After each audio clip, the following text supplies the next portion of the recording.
মুসলমানের ঘরে জন্ম নিয়ে এটা এমন জানোয়ার কেমনে হইল যে 365 দিনের এক বছরে এই নাফরমানের একদিনও মনে পড়লো না? হায় হায় হায়, রীতিমতো এটা আমার কাছে মানে পৃথিবীর সপ্ত আশ্চর্যের চাইতে আশ্চর্যকর মনে হয়। এটা কি? হায় হায়, এই তো এতবার ডাকেন রব তাকে। আল্লাহ নবী সাল্লাল্লাহু আলাইহি সাল্লাম এত হাদিস বলছে বাবা ফজরের নামাজের ব্যাপারে। নবীজি বলছেন, লান ইয়ালিজান নারা আহাদুন সাল্লা ক্বাবলা তুলুইশ শামস ওয়া ক্বাবলা গুরুবিহা।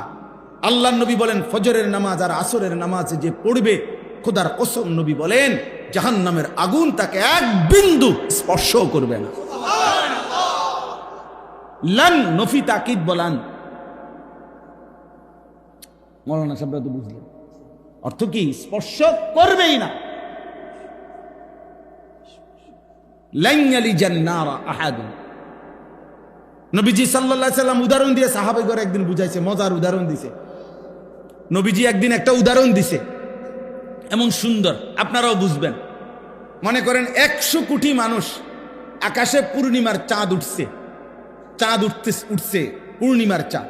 যদি এই পৃথিবীর 800 কোটি মানুষও একসাথে পূর্ণিমার চাঁদ দেখতে চায়, তাইলে একজনের দেখার কারণে, 1000 মানুষের দেখার কারণে অন্য কারো দেখতে কোনো অসুবিধা হবে? কোন ধাক্কাধাক্কি লাগবে? সুবহানাল্লাহ। পূর্ণিমার চাঁদ এটার আল্লাহ এমন সেটিং দিল যে 800 কোটি মানুষ যদি একসাথে যার যার জায়গার থেকে দেখে, কারো দেখতে কোনো কি হবে না, সমস্যা হবে না। লা তুদাম্মুনা ফি রুইয়াতি। নবীজি বলেন, ইন্নাকুম সাতারাউনা রাব্বাকুম কামা তারাউনা হাযাল কামার। আমার উম্মত কিয়ামতের দিন হাসরের ময়দানে আমার ইমানদার উম্মত আমার আল্লাহকে এভাবে দেখবে দুনিয়ার কোটি কোটি মানুষ পূর্ণিমার চাঁদকে যেভাবে দেখে। লা তুদাম্মুনা ফি রুইয়াতি।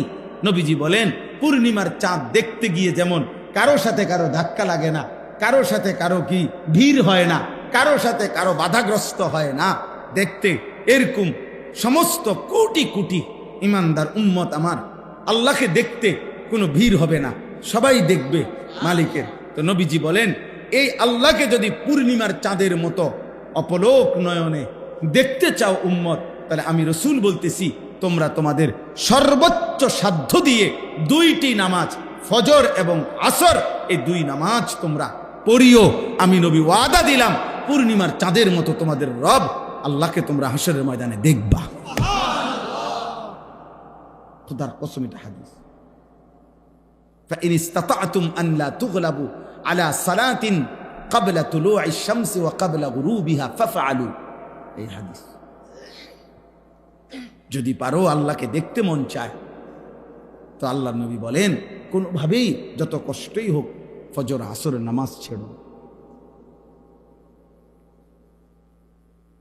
তাইলে একটা মসজিদকে কেন্দ্র করে যদি মনে করেন একটা মসজিদ, তো এটা যদি 200 ঘর মানুষেরকে কেন্দ্র করে মসজিদ, মনে করেন আমরা 200 ঘরের মানুষের কি মসজিদ, কথার কথায়, তো 200 ঘরের মধ্যে যদি 5 জন পুরুষ থাকে, তো ফজরের মুসল্লি হওয়ার কথা তো 1000। 200 ঘরের মধ্যে যদি 3 জন করে পুরুষ থাকে, তো ফজরের মুসল্লি তো হওয়ার কথা 600। ফজরের মুসল্লি কই?